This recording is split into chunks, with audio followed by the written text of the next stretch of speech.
नमस्कार। आज हम भारतीय नागरिक सुरक्षा संहिता यानी BNSS 2023 के कुछ ऐसे प्रावधानों पर बात करने वाले हैं जो असल में व्यक्तिगत आज़ादी और न्याय के बीच का संतुलन बनाते हैं। देखिए, हम सब जानते हैं कि BNSS ने पुराने CRPC की जगह ले ली है और आज हम इसके बिल्कुल आखिर के लेकिन बेहद ज़रूरी सेक्शंस 481 से 485 को समझने जा रहे हैं। ये वो नियम हैं जो तय करते हैं कि गिरफ्तारी और सजा के बीच किसी इंसान के अधिकार कैसे सुरक्षित रहेंगे। तो चलिए इनकी गहराइयों को समझते हैं। तो सवाल यह है कि आखिर BNSS में वो कौन से प्रोविजंस हैं जो पर्सनल लिबर्टी की हिफाजत करते हैं। जवाब छिपा है जमानत और बॉन्ड से जुड़े नियमों में। ये सिर्फ आप कह सकते हैं कि कानूनी प्रक्रियाएं नहीं हैं, बल्कि ये वो कोशिश है जहां एक तरफ न्याय होना जरूरी है तो वहीं दूसरी तरफ किसी भी व्यक्ति के जो मौलिक अधिकार हैं उनका हनन भी ना हो। आज की हमारी चर्चा का रोडमैप कुछ ऐसा रहेगा। हम BNSS में बेल के नए नियम देखेंगे, फिर एक एक करके सेक्शन 481 से 485 तक जाएंगे। हम अग्रिम जमानत, हाई कोर्ट की पावर्स और बॉन्ड की क्या प्रक्रिया है उसे जानेंगे। और हाँ, आखिर में एग्जाम के लिहाज से जो सबसे जरूरी बातें हैं उन पर भी फोकस करेंगे। तो चलिए शुरू करते हैं। तो सबसे पहले बात करते हैं सेक्शन 481 की। इसको ना आप एक पुल की तरह समझ सकते हैं। एक ऐसा पुल जो किसी निचली अदालत के फैसले और ऊपरी अदालत में होने वाली अपील के बीच बनता है। ये सेक्शन कन्विक्शन के बाद और अपील के दौरान जमानत की प्रक्रिया को तय करता है। तो ये सेक्शन काम कैसे करता है? होता यह है कि जब ट्रायल कोर्ट अपना फैसला सुनाती है तो अपील की प्रक्रिया शुरू होने से पहले ही वो अक्यूज्ड को एक बेल बॉन्ड भरने का आदेश देती है।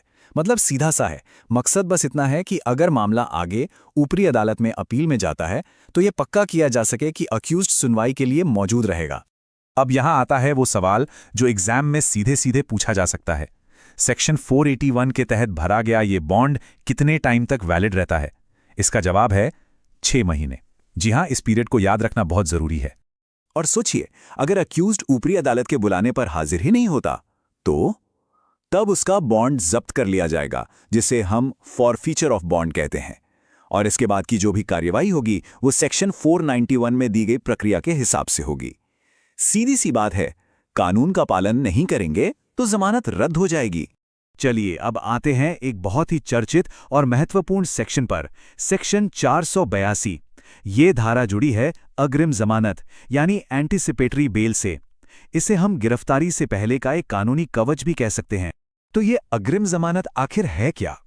देखिए, मान लीजिए किसी व्यक्ति को यह आशंका है कि उसे किसी नॉन बेलेबल यानी गैर जमानती अपराध में फंसाकर गिरफ्तार किया जा सकता है, तो वो गिरफ्तारी के डर से जीने के बजाय पहले ही हाईकोर्ट या सेशन कोर्ट जा सकता है। अगर कोर्ट को उसकी बातों में दम लगता है तो वो एक आदेश जारी कर सकती है कि अगर गिरफ्तारी हो भी तो उसे तुरंत जमानत पर रिहा कर दिया जाए। यही है गिरफ्तारी से पहले का वो सुरक्षा कवच। इसकी प्रोसेस काफी सीधी है। सबसे पहले हाई कोर्ट या कोर्ट ऑफ सेशन में एक एप्लीकेशन दी जाती है। कोर्ट मामले के फैक्ट्स को देखती है और गिरफ्तारी की हालत में रिहाई का निर्देश दे सकती है।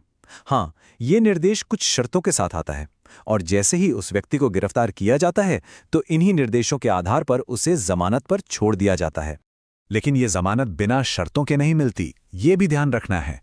अदालत कुछ नियम तय करती है, जैसे कि व्यक्ति को पुलिस जांच में सहयोग करना होगा, वो किसी भी गवाह को डरा धमका नहीं सकता, और हाँ, कोर्ट की इजाजत के बिना देश छोड़कर नहीं जा सकता। इन सभी शर्तों का पालन करना एकदम जरूरी है। और अब सबसे जरूरी बात, जिसे बिल्कुल ध्यान से सुनिएगा।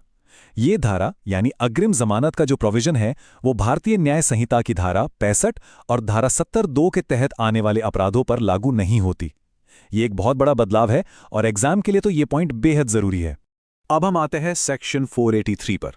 यह सेक्शन हाई कोर्ट और कोर्ट ऑफ सेशन को जमानत के मामलों में कुछ स्पेशल पावर्स देता है। ये पावर्स इतनी हैं कि वो निचली अदालतों के फैसलों पर भी लागू हो सकती हैं। इसीलिए इसे ओवरराइडिंग पावर भी कहा जाता है। इन शक्तियों का दायरा काफी बड़ा है। देखिए, हाई कोर्ट या सेशन कोर्ट हिरासत में बंद किसी भी व्यक्ति को जमानत पर रिहा करने का आदेश दे सकते हैं। वो किसी मैजिस्ट्रेट द्वारा लगाई गई जमानत की शर्तों को रद्द कर सकते हैं या बदल सकते हैं। और सबसे दिलचस्प बात, वो किसी भी ऐसे व्यक्ति को फिर से गिरफ्तार करने का निर्देश भी दे सकते हैं जिसे पहले जमानत पर रिहा किया गया था। ये शक्ति न्याय का संतुलन बनाए रखने के लिए बहुत जरूरी है। इस सेक्शन में एक प्रोसीजरल सेफगार्ड भी है। अगर अपराध गंभीर है, मतलब ऐसा कोई अपराध जिसका ट्रायल सिर्फ सेशन कोर्ट में हो सकता है या जिसमें सजा आजीवन कारावास है, तो जमानत देने से पहले पब्लिक प्रोसिक्यूटर को नोटिस देना अनिवार्य है। इससे ये पक्का होता है कि अभियोजन पक्ष को भी अपनी बात रखने का पूरा मौका मिले। और अब हम पहुंच गए हैं आखिरी दो सेक्शंस 484 और 485 पर। ये धाराएं जमानत बॉन्ड की राशि यानी अमाउंट और उसके फॉर्मेट से जुड़े प्रैक्टिकल नियम तय करती हैं। इन्हें हम पूरी प्रक्रिया के नट्स एंड बोल्ट्स कह सकते हैं। तो सबसे पहला सवाल तो यही उठता है कि भाई जमानत बॉन्ड की राशि कितनी होनी चाहिए? क्या यह बहुत ज्यादा हो सकती है? क्या इसका कोई नियम है भी या नहीं? सेक्शन 484(1) इसका बिल्कुल सीधा जवाब देता है। कानून कहता है कि बॉन्ड की राशि मामले के परिस्थितियों को ध्यान में रखकर तय की जाएगी और अत्यधिक नहीं होगी। ये जो अत्यधिक नहीं शब्द है ना, ये बहुत महत्वपूर्ण है। इसका मतलब ये है कि जमानत राशि सजा देने का कोई जरिया नहीं बन सकती। इसका काम सिर्फ अक्यूज की उपस्थिति सुनिश्चित करना है।